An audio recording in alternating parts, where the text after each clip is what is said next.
You ready? Oh, yeah. Okay, ready? Yeah. 3, 2, 1. We are live. Good evening, everyone. Hi, folks. Welcome to our abbreviated live. Today we're doing the wood hunge box. Luther will be on later to explain what a wood hunge is. If you read it, you get my drift. The rest of us are going to do the wood hinge. So apparently the questions, something happened and the questions didn't get, something happened. Anyway, fire away. By the way, I'm Rob Cosman. This is our bi-monthly YouTube live where we go on here and try to answer your questions in exchange for you supporting our Purple Heart Project. We are about to start class number 26. Tomorrow, we actually have, Michael's already joined us. They're coming earlier all the time. We have 14 people, 7 combat wounded vets that come as our guests. When I say our, I'm including you. And 7 civilian students that are coming in as paying students to be part of it. We have them here for 7 days, 6 days of instruction from 7:30 in the morning until 10 o'clock at night. We cover what you need to know in order to build a piece of furniture as if it was 200 years ago. All the vets go home with about $4,000 in US dollars, about $4,000 worth of tools. And Jack Lane and Jim Rossetti and the Bench Brigade take care of building a workbench and delivering it to their home for them so they have their own bench that they can continue to do this. It's an awesome program. And I'll draw your attention to this. So Brent was the slowest dovetailer we ever had, but he also turned out quite possibly one of the best dovetails we ever saw. Great guy. I asked him if I could have it because I was so impressed with it. So it's up there behind me. Maybe Jake come in closer later and you can see for yourself. So what else do I need to tell you? I need to, I know Ken, I say hello to a few people. Moose is here with us and Chris. And Irvin's here behind the camera that we're broadcasting on Instagram at the same time. And Michael's here from Texas. Frick's over there behind the green globe. Jake's behind the camera. We have a new camera. You may or may not notice. Luther's on somewhere. I think he's actually in Maine right now, is he? Luther in Maine? He should be in Bangor. Yeah. He'll be here for the week. Oh. And if you're a wounded vet that's been in one of our classes, please shout out and let us give you. Please let us know in the who's monitoring that tonight. Monitoring what? The vets that are on. Ooh. Ken usually does it. Frick, just say Frick. So go. No, you can't because I'm not on here as Frick. I'm on here as Rob Cosman. Oh. So They can tag me. Tag Jake. take Jake Okay, so just well, how do you do it? at Jake. Put at Jake, and then your name and what class you were in. So if you're a combat wounded vet that came to our class, let us know. We'd love to give you a shout out and also just reconnect with you, even if it's only in memory. Something else I wanted to tell you. Oh, and Ken's on too. I know Ken's at viewing from home tonight, or actually he's up in his cottage. All right, Frick, get any questions? Time's wasting. I got a bunch of boxes I dug out. I'll show them to you. Several different styles, so that might inspire some questions. Did you have a question, Frick? Sure. This one's from Colton Walls in Roanoke, Virginia. Colton in Roanoke. I've been to Roanoke. What thickness range of wood corresponds to what wood hinge drill jig size for each drill jig in the kit? Oh, good question. Chris, can you go over, do you know where they keep the wood hinge drill jig kits? Probably not. Okay. Let me see. I can dig one out. They're right. No, he can go get it. That's all right. I got all the parts right here. I got all the parts right here. So what Colton made reference to is we have a wood hinge drill jig kit that allows you to make this accurately. And when I say that, I'll explain. You have to be able to drill, in this case, a 16th inch diameter hole into the middle of a 1/4 inch piece of dowel. And if it goes off center, the hinge isn't going to work, so it's got to be dead center. So we made a jig We've been doing this for a long time. I think I started this back in the 1980s. I'll just take it apart. Are you in close enough, Jake, where they can see? I can be. Can you? That way, instead of just answering this question without you fully understanding what we're talking about, What would you like to know? I want you to come in close to this. How much closer? I have no idea how close you are. But don't you need to leave over there and come over here? That's what you think. Are you I'm there. zoomed? Yeah. So you can see this? Yeah. All right, so this is what you get in the kit.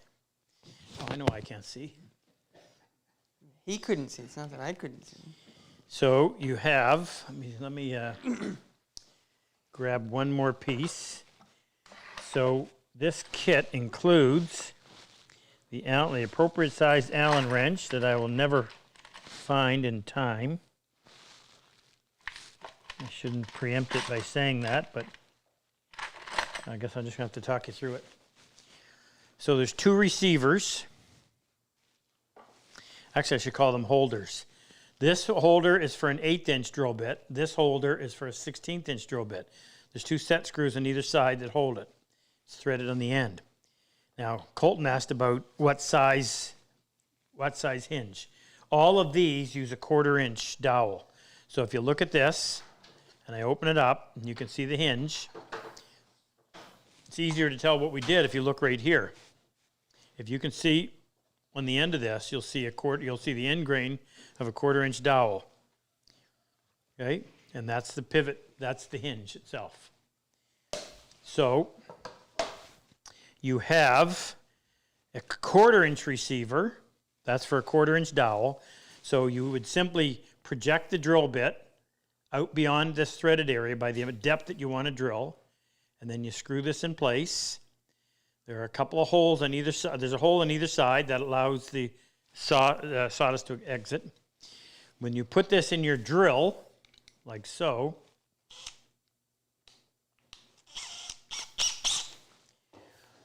and then when it's turning, you stick your dowel in. That's not the right size. That's not the right size. How about a piece that's the right size? I'm gonna explain to you how precise you have to be. So this dowel is somewhat raw. It needs to be brought down a little thinner.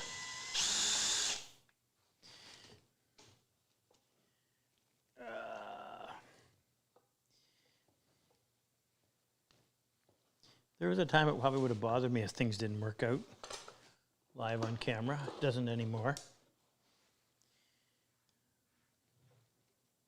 There. Now that fits perfectly. So see, now you got a 1/16" diameter hole.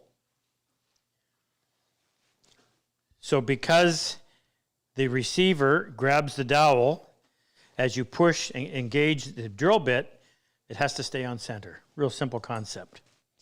Well, that's for the 1/4". That's for the 3/8". That's for the 1/2". That's for the 3/4". When I get up around 3/4, even the 1/2, I would switch to an 1/8" drill bit, just for a little bigger pin. So the question was, what size corresponds? Well, I would say, I'd like to go actually grab one. So if they still hear me? Well, I'm going to walk down there and grab a bigger size box so I can give you a better idea. I'm going to grab one that I did that has a 3/8" hinge. I don't think I have a 1/2" example here. I don't. It's okay, we can go with this. Hi, Instagrammers and Facebook. All right, so here's a box, a medium-sized jewelry box.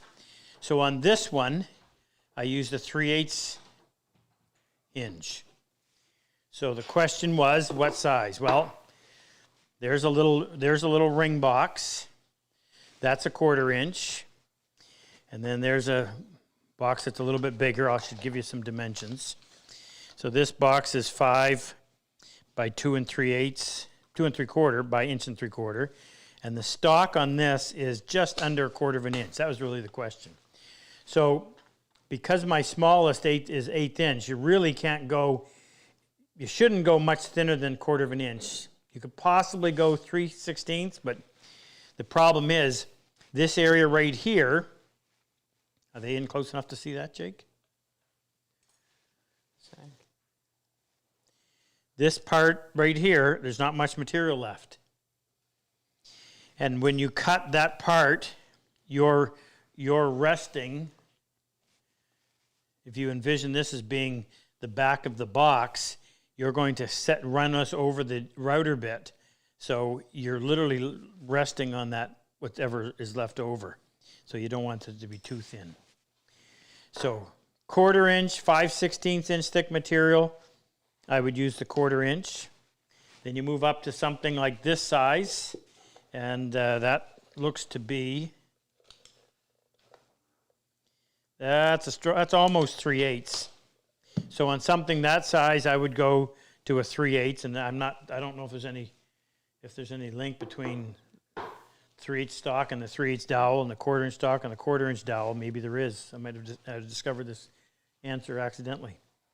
The biggest I've done is 3/4, and that was on a blanket box, hope chest, and that was a 3/4 sides using a 3/4 dowel. So I guess that does make sense.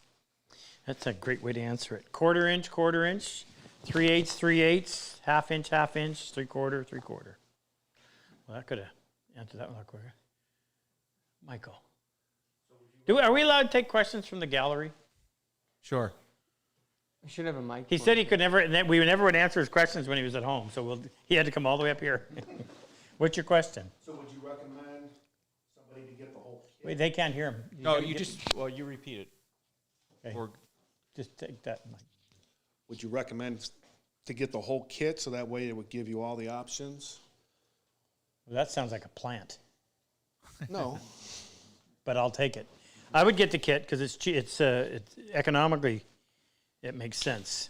Kit's a whole lot cheaper, and it does give you that. You make one of these and you get it right, you're going to want to do a whole lot more. So you may as well get the kit. You can buy them individually if you want, but it's nice to be able to mix and match the pins too. Although the only ones that I would ever, 3/8, I would probably still use a 16th inch pin on the 3/8. But on the 1/2, you could do either, and on the 3/4, almost guaranteed you're going to go with the 1/8 inch. But yeah, get the kit. Get the kit. The more you spend, the happier you are. Retail therapy. Moose, isn't that true? You make these people on these cruise ships happy, taking their money. They're all smiling. Lighten them up. You don't have to walk around with that big wad of cash. Hey, speaking of moose, you want to know a quick fun fact? Out of 150 ports of call, St. John was voted number 3 in the world. Really? And it's probably because of moose. Yeah. He's kicked butt so much he broke his foot. Well, we actually had a guy from one of your workshops on a cruise ship, and he stopped by to see me. So. Looking for a refund? Do you remember his name? Yeah, it was Eric. He was a civilian participant, so he was looking for a refund. Yeah. So I told him you lived in St. Louis. So. Yeah, that's good. Thank you. Next one, Frick. Oh, just give me a second here. Luther just sent me some. So where did you get that stat, by the way? My dad found it. He read it to me on Thursday.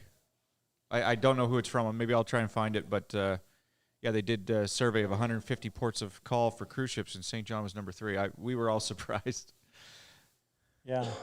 Probably the St. John Port Authority that authored the article. Yeah.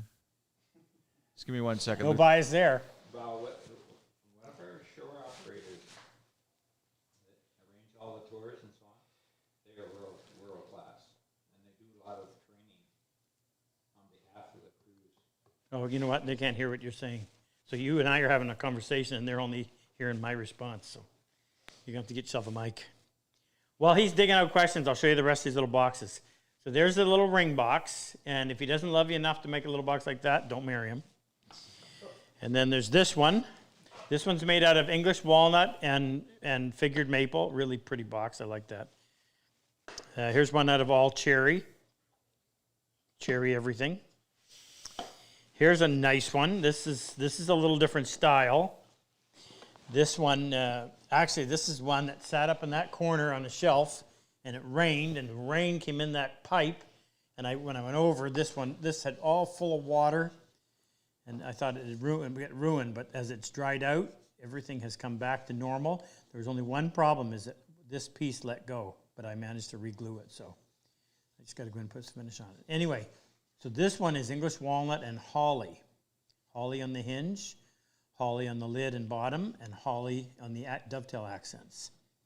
And this one's done a little bit differently because you actually make the box, then you take the lid off, fit the lid, meaning make it nice and flat, and then in this case, the hinge remains proud, and you stop it on either end, which means you've got to shape the end of your dowel to be nice and round to fit that where it stopped. That's a cute little box. Now, here's a similar idea. This is a beginner box, so if you're just wanting to learn how to do this, we did a video. It's on, has that been released, the newsletter? Yeah. It did? Yeah. When? 2 weeks ago? Okay. So we did a long video on making this. And the idea was getting into wood hinge box building without having to get into the complicated joinery on the box. So this is just a butt joint. But we reinforced the butt joint with a little 1/8" spline. And we did it with one setting on the router table, and it was real easy to do. And then you don't have to any fancy fitting of the hinge. I can't tell you the whole video without you seeing it. But if you're not on our newsletter, go on our website and sign up for it. It's free. It comes out once a month. So this is a cherry with a birch top. Here's one that I had made a long time ago, and I just finally got around to finishing. So this is Nado on the edge, on the sides, figured maple in the middle, and ebony hinge, and an ebony clasp for opening. Isn't that cool? And ebony veneer outlining a dovetail, which is actually a mitered joint that is strengthened with little tiny ebony splines that are put on there to look like a dovetail. That's a nice box. Now, another question, please. Okay. Let's see. This one comes from Rick Foster in the chat. Rick Foster in the chat. Yeah, he says, how does Rob determine the proper number of dowel segments for the hinge? Yeah. Well, that's a good question. So I like to have always an odd number, because if you don't, I don't want to have this piece glued to the bottom and this last piece glued to the top. It just looks unfinished. So, and I always prefer to put the largest number on the bottom, smallest number on the top. Sometimes I do it like this. So this is a 5-piece hinge, but what I did is I have short pieces on the bottom, long pieces on the top. So you want to engage the top as much as you can. If you put 2 little pieces in here, then it leaves the outside edges of the top somewhat able to flex. So by doing this, you're engaging quite a bit of the lid, but it's anchored with the little piece that's glued here, the little piece that's glued in the middle, and the little piece that's glued out there. So that's probably the nicest way to do a 5-pin. Show you some other examples.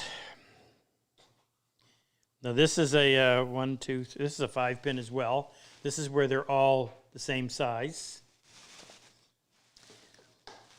This is just a 3-pin.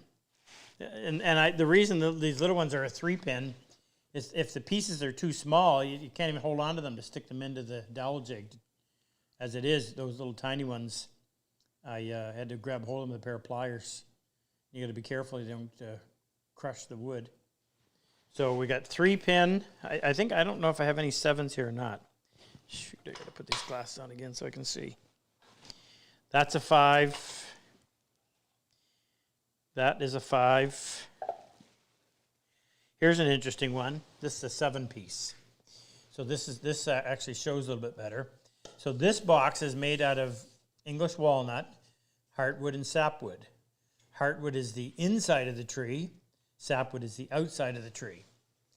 And the heartwood is typically the dark portion, and the sapwood is the light portion. And I just thought, okay, well, I'm just going to mix it up. But yeah, I just realized now I should have done the other way around, but I don't think it matters.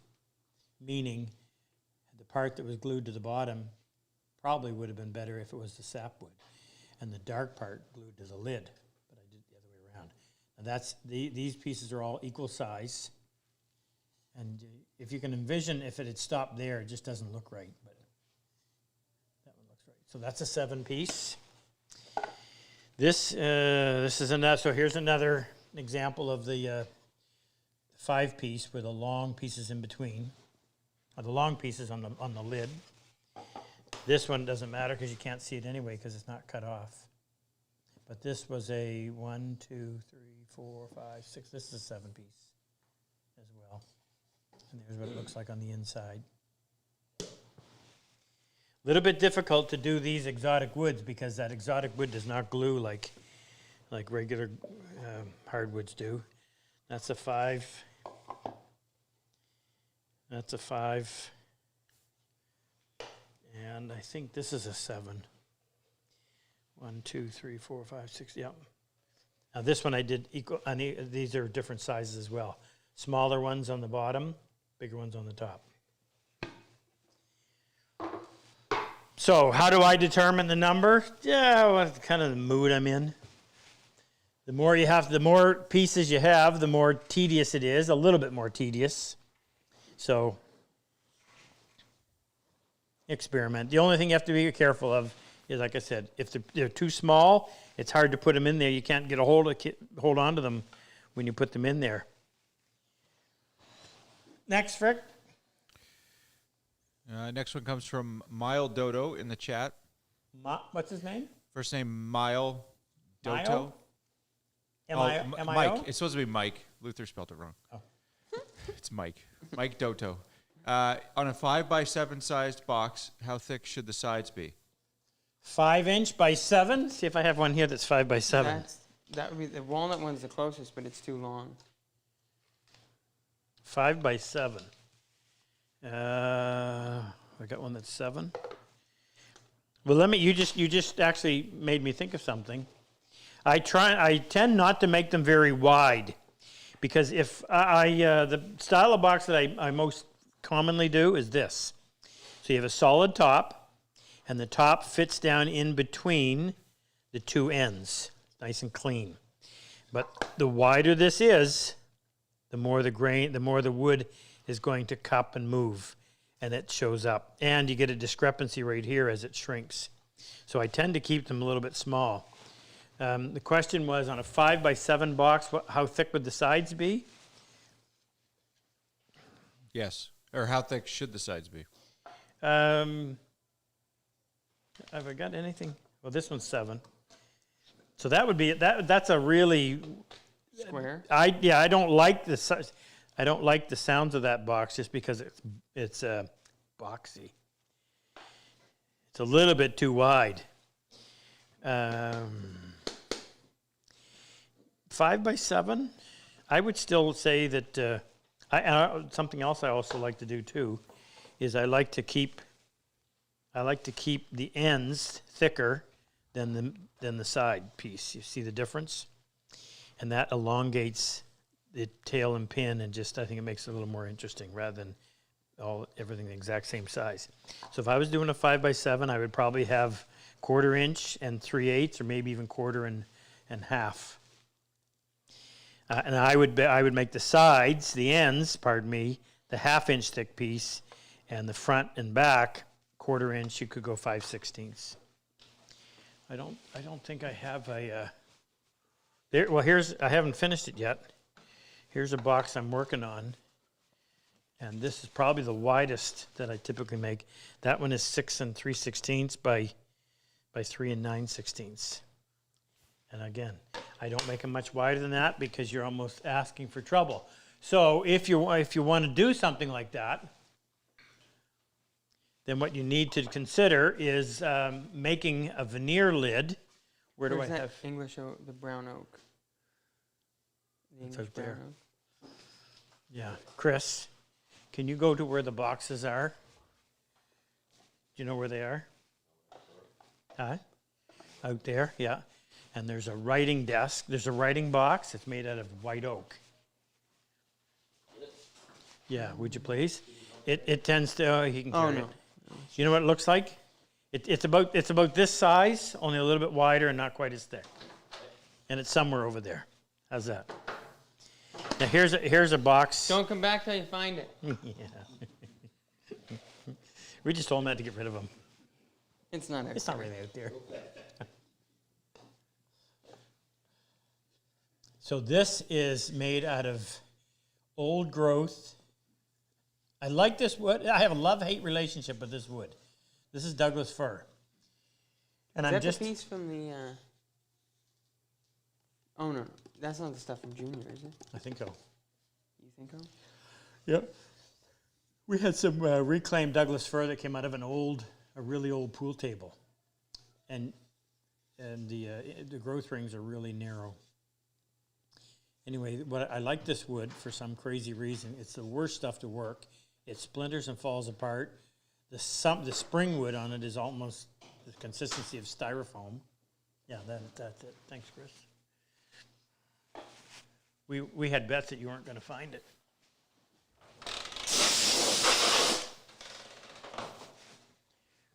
Anyway, I'll come back to this. So there's a relatively wide box compared to its length. Well, there's no way you're going to make a solid wood lid this big and have it stay flat year round. You could do all the quarter sawn and everything else, but chances are it's going to move on you. So what I did on this one is I made it out of a piece of 1/4 inch MDF. No, 5/16 MDF. 5/16 MDF. I wouldn't try to hide the fact that I banded it, meaning I glued a piece of oak, solid oak on here, and a solid piece on here and down there. And then I sandwiched it between two pieces of, I think that was English brown oak. So now you've got a piece of MDF, looks like wood, and that'll stay nice and, supposed to stay nice and flat. It moved a little bit, but it doesn't shrink and expand. So adds a little bit of extra work to it. This has been, if you want to talk about the durability of this, the date on this box is 1988. Do the math. 40, not quite 40 years ago. 35. 35 years ago. So it's 1, 2, 3, 4, 5, 6, 7 piece. And it's got a leather bottom. Everything was left proud, so the dovetails were left proud. The hinge was left proud. You can feel it. And this was my clever little latch. You'd push in on the latch, and it would push this little piece. There's a little catch down there. It was quite a bit of work. And I don't know what this was for, other than just the way I put it together. So the idea was you put your envelopes here, and your writing paper here, and your writing pens and pencils there. Back when the people used to write things. Now they don't even know how to write. Have to come up with a new use for that box. This is just a little drawer I made the other day. It's been kicking around. It was a screwed up drawer from a cabinet I made for my wife, a jewelry cabinet, and I didn't want to throw it away. I have a hard time throwing dovetails away. So I put a bottom in it. I turned a little knob, and now I can have something else that I won't throw away. Next, Rick.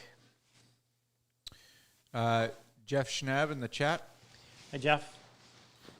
He says, how do you do the wood hinge when it's exposed, not captured by the side pieces of wood? Okay. Let me finish this, and then I'm going to answer that question. So one of the other things that you need to be careful of when you're choosing your wood is you would not want to make a wood hinge out of a piece of Douglas fir. So if you come in here and look at this stuff, I'll show you what I mean. I probably have some really good examples here. This is the piece that I'm working on.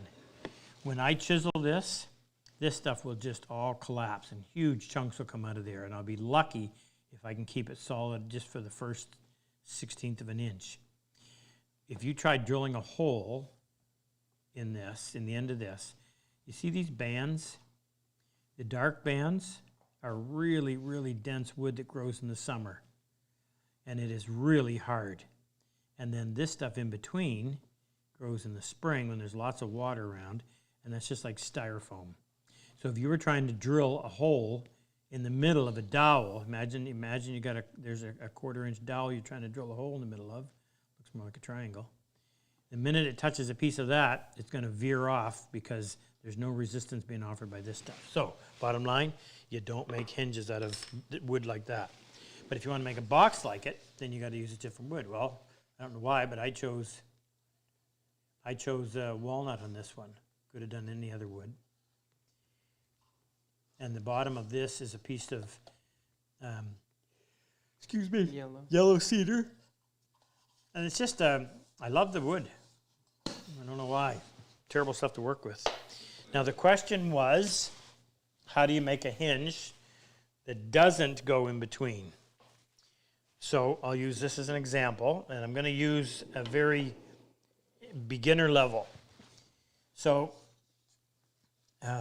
in doing a box like this, so just so that everybody understands, this one, the lid sits between the two ends, right?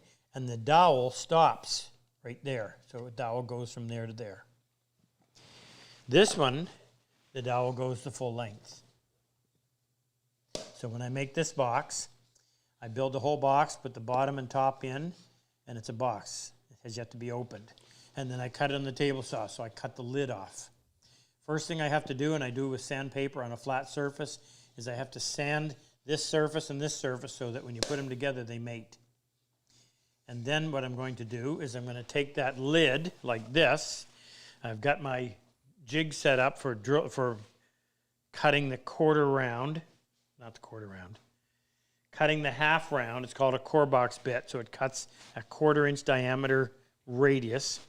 And I've got it set up. If this was the back of the lid, I would set it like that, and I would run it along there, and I would cut that profile. And then if this was the back of the box, I would set the box like this, and I would do the same thing. Now, the bit has to be sticking up. Here it is right here.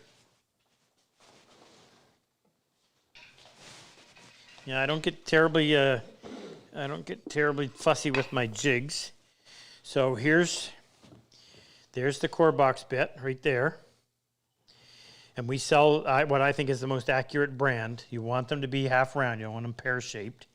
So that bit has to be sticking up above the surface of this table, slightly less than 1/2 the diameter. So there should be a little less than 1/8 of an inch of this sticking up. And then where it's positioned this way, your fence, well, you have to keep the center, so that's going to be the center. You've got to keep the center of that 1/4-inch radius inside of the back.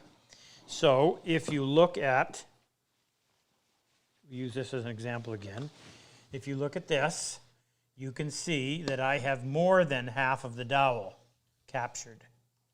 So the center point, the center of the pin, the piece of metal, is sitting somewhere around here.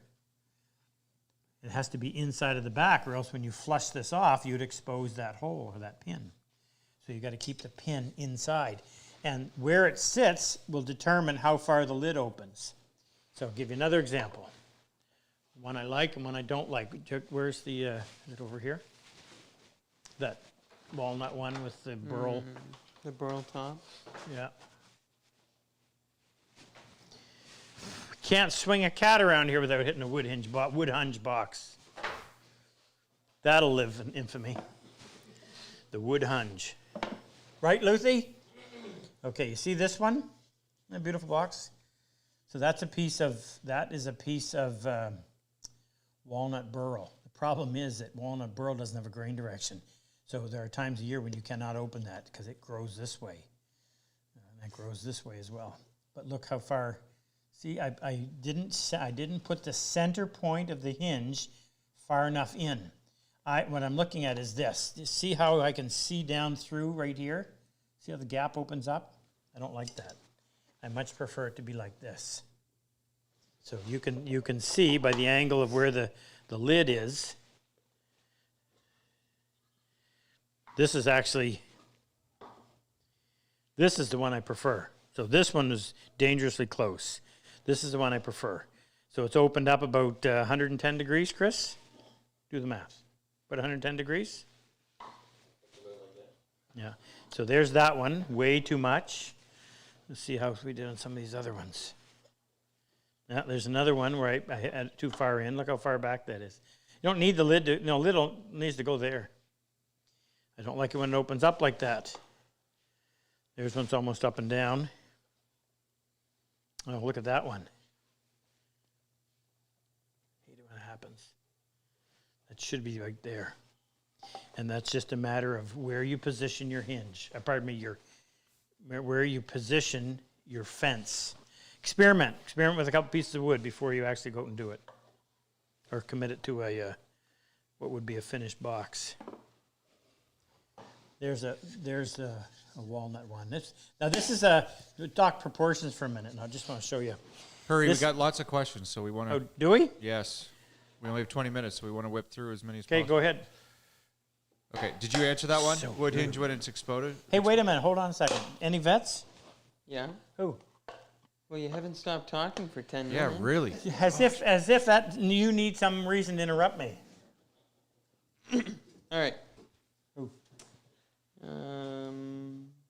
Okay, I can. This is a good topic. We've never done the wood hinge before. I'm gonna list them off. I'm going to drive him crazy with that. Okay, I'm gonna just list them off. Okay. Ready? Michael Miller, Mike- Andrew Whitaker, Andrew? Kyle Perrell, Kyle, who? Morgan. Perrell? From Newfoundland? Yeah. Michael Delvoye, Mike? Tony Payne, Tony, right down in Down Australia. under. What time is it down there? Late. Tomorrow. Brent Nelson, Brett? Right behind me, I feel Brent looking at me. So Brent's the dovetailing expert on the wall. He's in good company. He's up there with Philip Gustafson and Marshall Rommel. Anybody else? yeah. Matt Olson, Matt? Mike Cook, Mike? Wally Rao, Wally? Sid, Canadians, the last two. Sid, 3 Canadians in a row.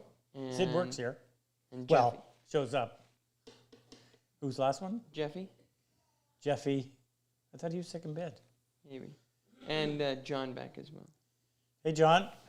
John's Vietnam. Oh, it's only 10:40 a.m. tomorrow. For I wonder how, is Kev on? I haven't seen him. So Kevin Burris has been sick. His diabetes went out of whack really bad.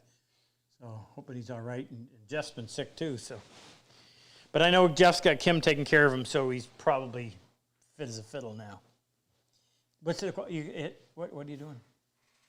Our camera's just being a little jaggedy. We're not sure why. Jiggy? Like it's, yeah. Getting jiggy? Fire some more questions, We'll have Rick. to put it back on the tripod. Okay. You answered the one from Jeff Schnabb that said, how do you do the wood hinge when it's exposed? Yeah. Okay. Bill Potter is asking, when making... Phil or Bill? Bill. Hey, Bill. When making the dowel making jig, how much of the hole is exposed when you cut off the top of the jig? You want to literally be right at the top of the hole. And if you miss it, then you got to shim the, because I wish I understood this, but I don't. And as long as I've been doing it, it's like whenever I get it right, I just leave it. And you can see how, well, here.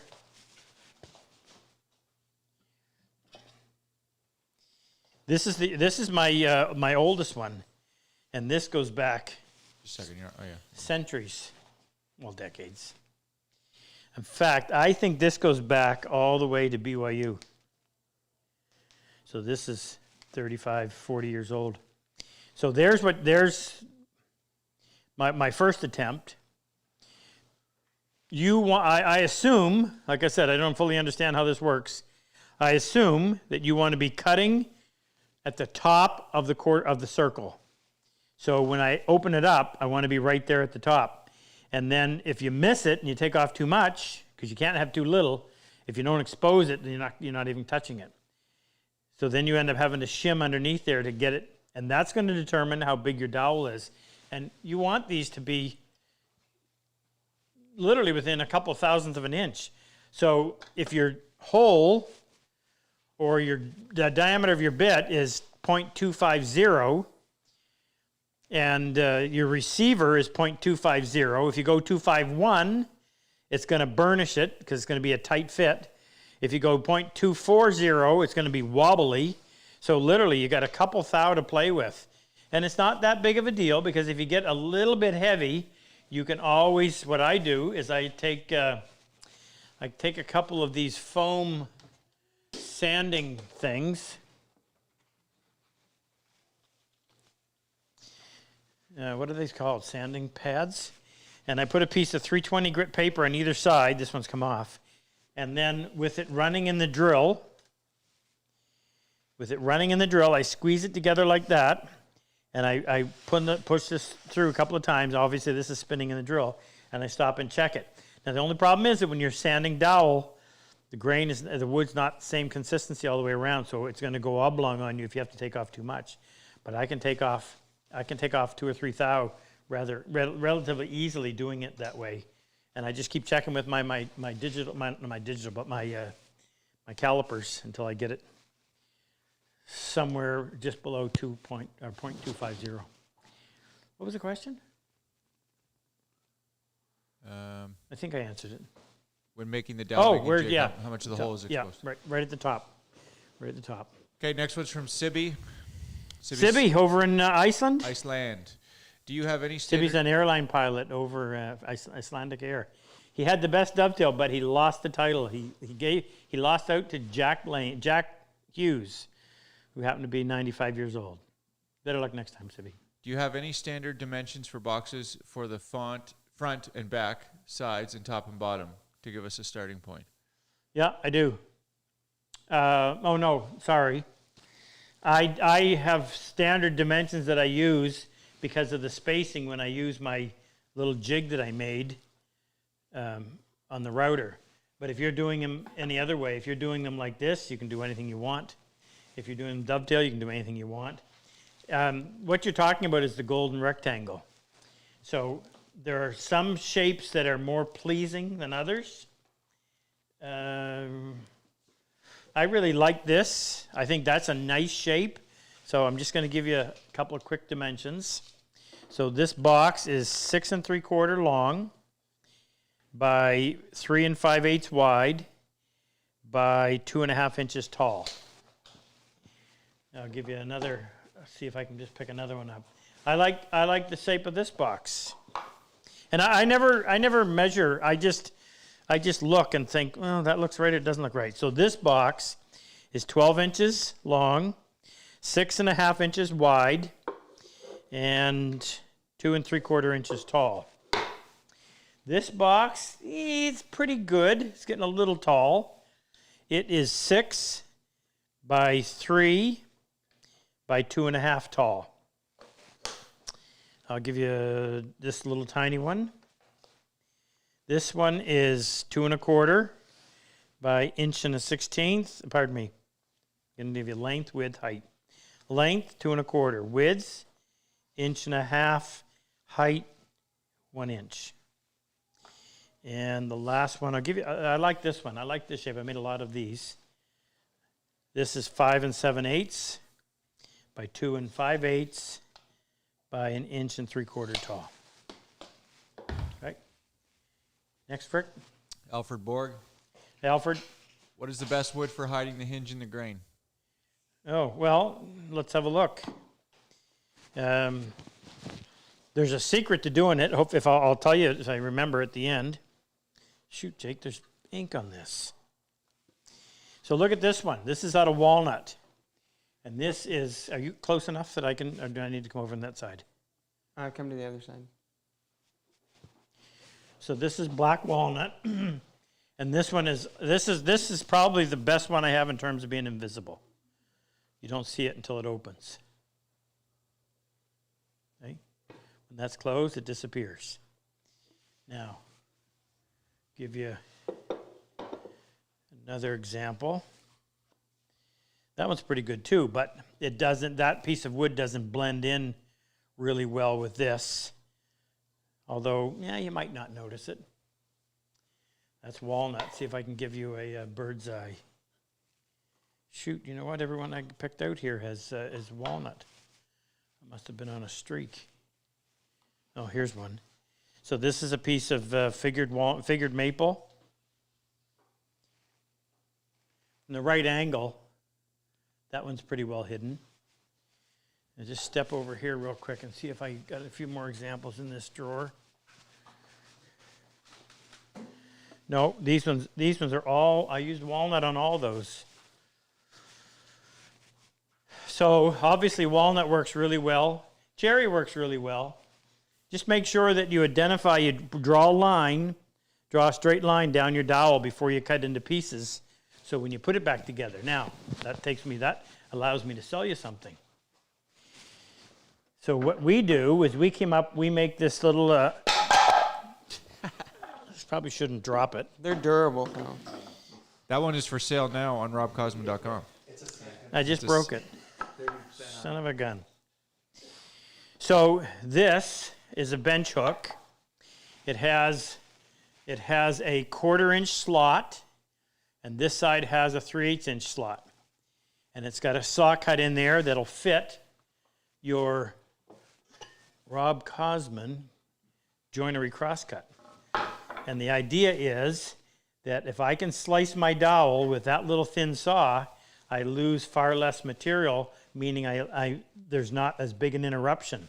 If you're doing it on a table saw and you're taking away 1/8 of an inch versus taking away 24/1000 of an inch, and because we have that little slot in there, that 1/4 inch slot, it provides really good support to the back side of the dowel, so when you're sawing through, you don't get any tear out on the back side. So it really, really is the best way of cutting those dowels and eliminating, or not eliminating, but making that joint disappear.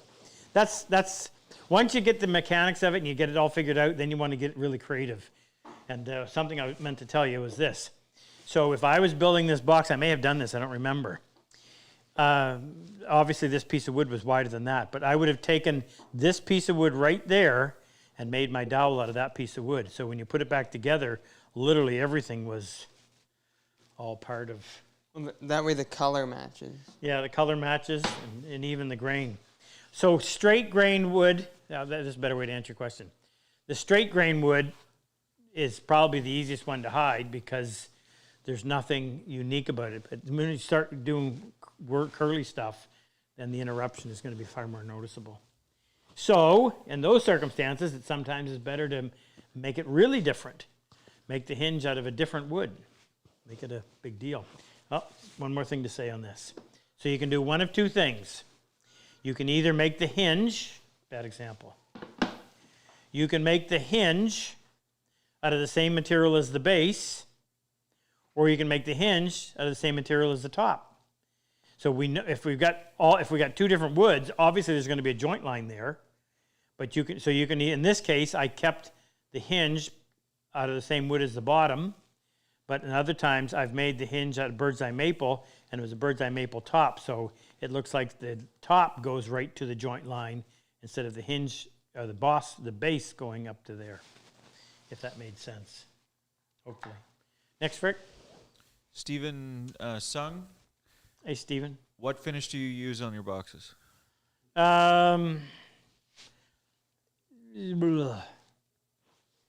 Lately, Renaissance wax. It's a really nice finish. I avoid using oil because what happens, the oil will go in between the joint lines on the hinge and it'll absorb into the end grain and it makes it stand out. So top coats for the wood hinge are the best. That's lacquer. If it soaks down in, like I said, it'll outline all of your joint lines, even though you didn't see them before. When they're dry, you put a finish on, and the end grain sucks in that oil, and all of a sudden, whoa, all your joint lines stick out. So it was a good question. Next, Rick. It says Jack Dwayne, but I think it's supposed to say Jack Lane. I don't know. I didn't see a Jack. Jack the Lane. Oh, okay. Jack the Knife. Is there an issue with veneering the bottom ply so it looks like figured wood? Is there an issue with veneering the bottom ply So that it looks like figured wood. in the bottom of the box? Yeah. No. No. You don't have to worry about where typically you have to have balance your plies so it doesn't move on you. If it's in the bottom of the box, it's being held on 4 sides, so it's not gonna twist or do anything on you. It's gonna be held in place. It's when you have a lid like that that is unsupported, this piece of wood now has to be stable because any movement's going to be detected. This one, by the way, shrinks a ton. In the wintertime, that is a really noticeable ridge right there. This is nice and flush right now. Next, Rick. The dog in here. What? There's a dog in here. Yes, there's a dog. Tim Buchanan. Maple. Tim Buchanan. Yeah, he says, how do you keep the grain patterned aligned on the hinge? You just draw a line. I'll show you.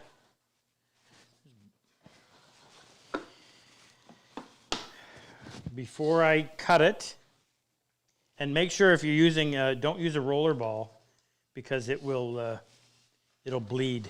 So I just take a pen and I draw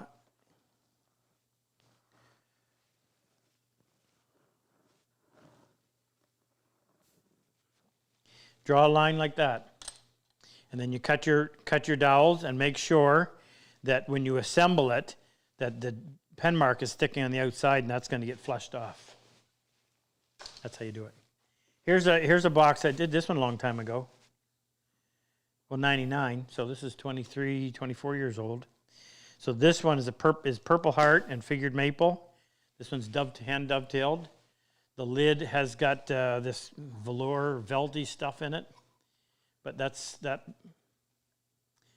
around a long time. That one disappeared. That one is well hidden. So here's an example of the hinge being made out of the same material as the lid. So it just looks like the lid goes down to here. That's well hidden. And then here's another one. Here's another one I did. Walnut gets so ugly. So there's one I did. Learned the lesson the hard way. You got to make sure that whatever you're using for a contrasting spline, you know what it's going to look like in years to come as it oxidizes. Because that one you can't even see it. I tried refinishing it and it still didn't stand out very well. That would have been better with black. But that was a...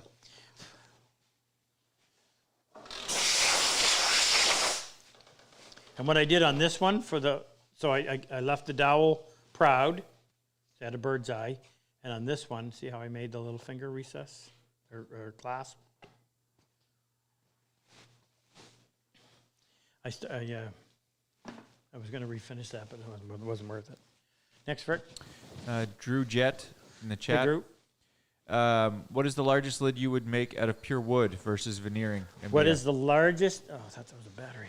Largest lid I would make out of Pure solid wood? Yeah, versus veneering MDF. Oh. I don't think I That would. walnut. What? That walnut one's solid. Oh, yeah.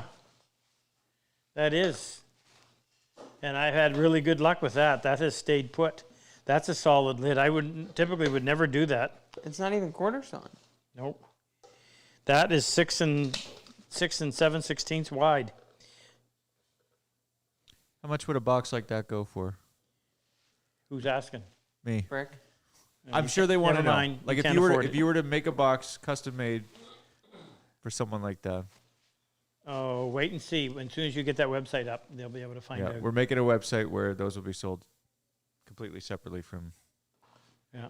everything So else. typically I stay under 3 inches for small boxes, but that one's an exception. And that one is not. The only thing that on this one is you're always going to have a discrepancy right here as this swells and shrinks. But this has stayed flat.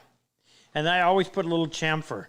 So a little chamfer right along here and a little chamfer right along there So when it goes together, that chamfer accentuates the joint line.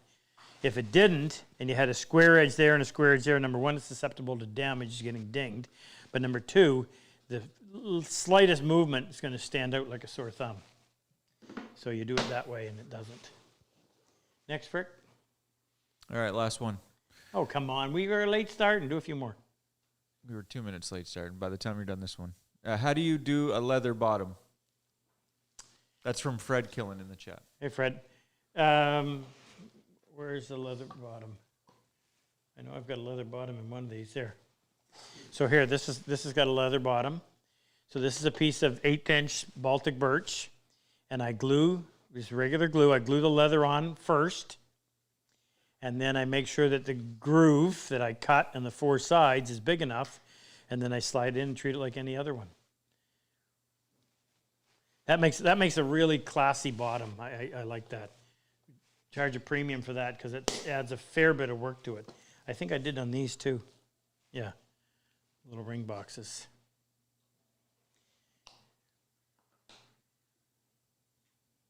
I showed you that one. That one's got leather on the bottom. This one I didn't. This one is just wood. I shouldn't say just wood. It's holly. That stuff's expensive. Next, Rick. Would a wood? This is from Mike and Mike Miller. Would you? Hey, Mike? Would a Wood River block plane blade be a good choice for the blade to use in the dowel making jig? Sure. Yeah, but you don't want to put a back bevel on it. What is he eating? Yeah, don't put a back bevel on it. Treat it like a chisel. So you could use a chisel. You could use a plain blade. Anything.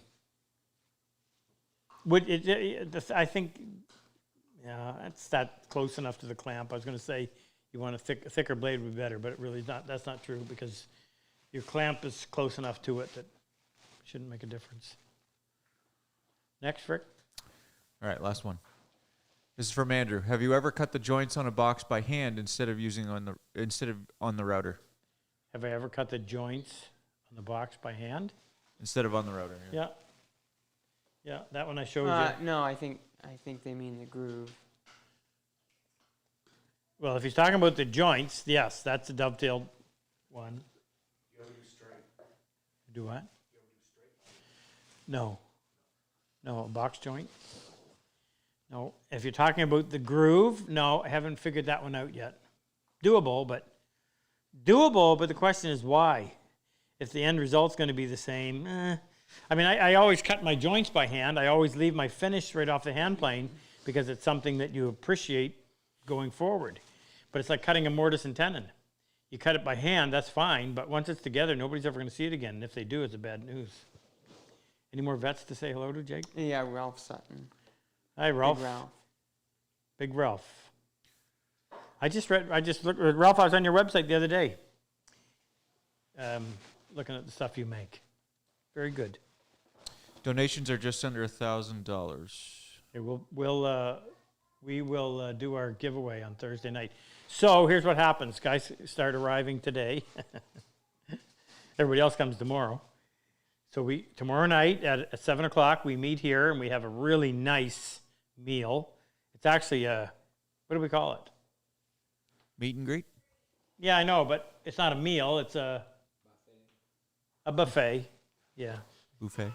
I mean, it's charcuterie boards and... Oh, Dave Miller's on too. Dave? Yeah, if you wanted to say anything about his charity. Oh, Dave. Oh, right. Yes. Now that I know what you're talking about. Yeah. Save me 2 seconds for that. 2 minutes. Anyway, so we do have our meet and greet. Lovely meal. Frick, my grandson Lincoln always barbecues chicken thighs. What do you do, Frick? I do the pulled pork Okay, Frick does pulled pork. He'll start smoking it in the morning. tomorrow morning. And then just a lovely spread. Everyone kind of gets a chance to say hello, pick their bench. They're already picked. And then we start in Monday morning. Why am I saying this? Oh, yeah, right. Start in Monday morning. Monday is hand planing, sharpening. Tuesday is dovetails. Wednesday is dimensioning lumber by hand. Thursday is half blind dovetails. And then Thursday night, we do the second half of this. And we walk around the room, and everyone gets a chance to say hello, and we get to show off their dovetails, and you kind of get a little feel for what it's like to be here. It's awesome. By then, they will have had enough meals that they'll know that they really came for the food, not the woodwork, but I can handle that. I'm a big boy.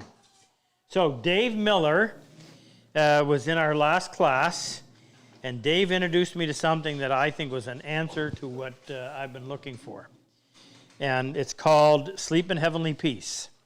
So I'm not sure. Dave founded this? I don't know. What? Anyway, what these guys do is it's a charity. It's a registered charity, and they make beds for children who don't have a bed to sleep in. Maple, stop. The bedding, the pillow, the mattress, the bed, the whole bit, and you can see in this. So we're going to start a chapter, and I thought, what a perfect way for vets that have come to the program. They've learned to do some woodworking. Now they can continue to do things to serve other people, which is the reason went in the military in the beginning. So if you want to find out a little more about this, because certainly you can do a chapter in your home. And Dave just told me that the need is unbelievable. But they get to go in and deliver these beds and assemble them so these children actually have a place to sleep and call their own bed. And there's far more need than most of us are aware of. Sleep in Heavenly Peace. Their website is SHP, Sleep in Heavenly Peace, shpbeds.org. There's the contact information. Extremely worthy cause. Isn't that a cute little girl? That's Dave Miller. Dave, thanks for bringing that to us. It was awesome. That was a godsend. Anything else I'm forgetting? Oh, Angie. Didn't say hello to Angie. Angie is our employee number 25, I think. And where's Angie's picture gone? She might be in the classroom somewhere. Oh, she's probably over there getting ready for the week. Angie and her sister Lynn, they do all the packaging for our Purple Heart t-shirts. And couldn't do it without her. Big shout out to Angie and Lynn. We done, Frick? Yep. Okay, so we'll see you guys Thursday night, 7 o'clock Eastern, same place, except we'll be right over in that room over there. Join us, and we'll do our draw and some giveaways. Big shout out to Santa Claus and his wife if they're on. We'll see them on Thursday night as well. And thanks for being here, Irvin, and taking care of the camera. And we'll give away some dead cats on Thursday night as well. See you guys in a matter of a few days.